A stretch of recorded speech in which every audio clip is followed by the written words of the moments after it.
The intent of this video is to demonstrate the overall process for the watchdog timer. So the watchdog timer is a process control that a lot of our newer sealing technologies, specifically alloyed sealers, have.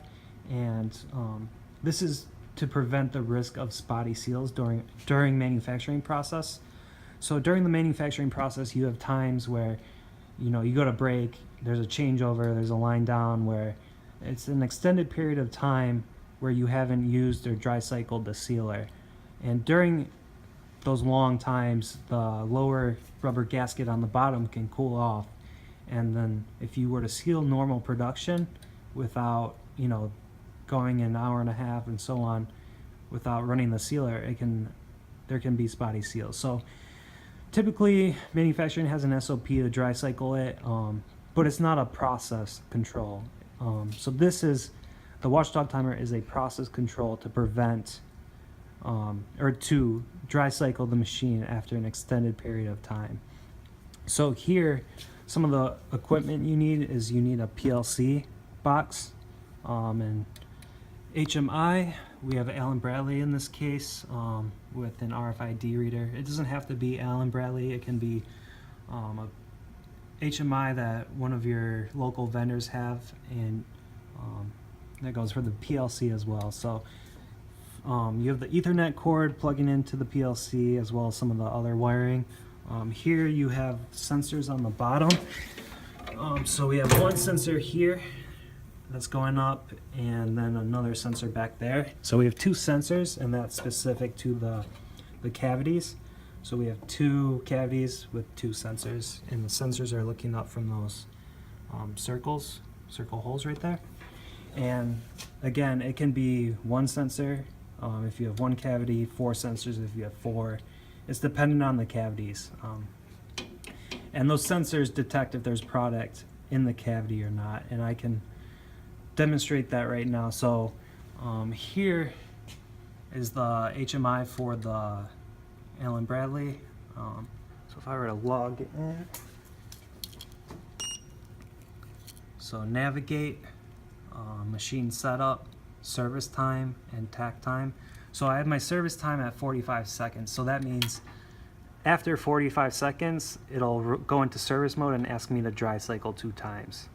And this is essentially your watchdog timer. So you can set that up for 5 minutes, 10 minutes, whatever. It's dependent on a study that you would need to perform. So let's say you go 20 minutes without sealing on the sealer, and then you get a good seal.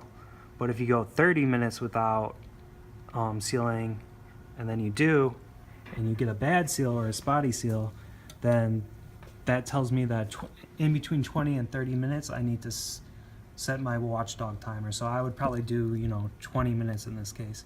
I put 45 seconds just for demonstration purposes.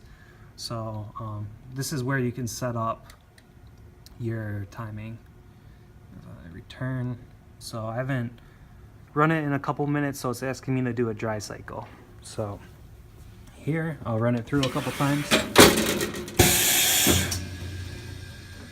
And the cycle's dependent on whatever your production timing or sealing time is. So here we have 7.5 seconds.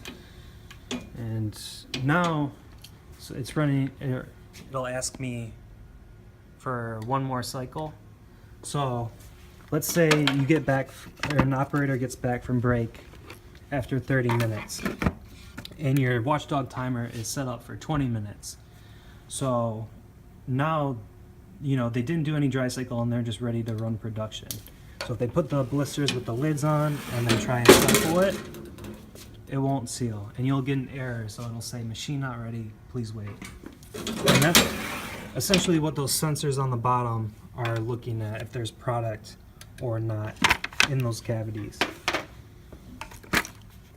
Because the intent of the dry cycles is for the heat plate to crash onto this rubber gasket and heat it up and cause equilibrium across the lower gasket.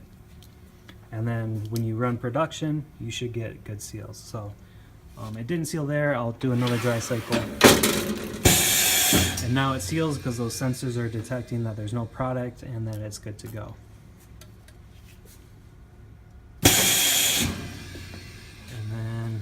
pull, you see it's at 1 second. Once I pull the drawer out, it goes to 45 seconds. So if I don't seal in 40 seconds, then I'll have to dry cycle it again.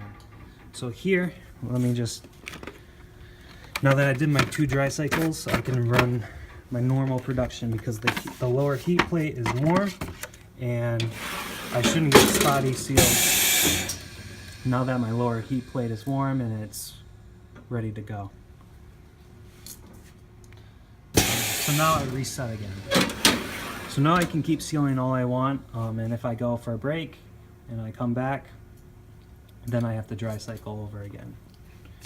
And for this guy, like I was saying, you can set up the cycle or the tack time and the watchdog time here. So, and that can be set up by the engineer as a super user, and they can grant the team leader certain access and the line operator different access and so on. So it's all dependent on who has access to what. So that's pretty much the overall process for the watchdog timer.